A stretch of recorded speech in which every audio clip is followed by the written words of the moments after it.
On his missionary journeys, Paul spent a lot of time in large cities. Antioch, Athens, Corinth, Ephesus and Rome were the big cities of his day, centres of politics, commerce, ideas, education, religion and culture, with large and ethnically diverse populations. As such, they were hubs of influence from which the good news about Jesus could spread to their surrounding regions. In Athens, the home of many philosophers of the ancient world, as well as the city synagogue, Paul visited the market area and saw the temples and attractions of the city. He wanted to understand the people and, more importantly, how to reach out to them. So when he interacted with the city's thought leaders, he drew on his observations and engaged with their culture and religion to share the reality of the living God and the good news of Jesus.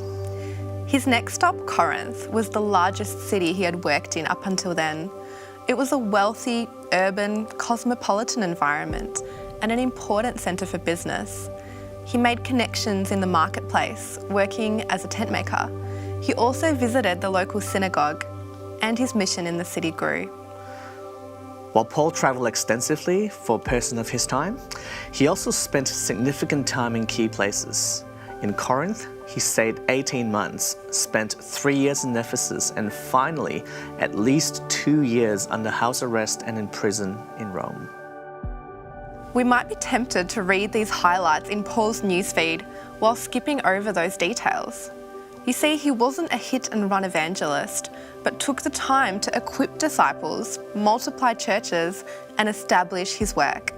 He followed relational streams, planted multiple churches in households, and equipped all new churches to take responsibility to multiply God's work through their regions. Even though Paul's world was very different to ours, there is much that we can learn from his missionary journeys. Now, there are certainly many similarities and lessons that we can apply to our approach today.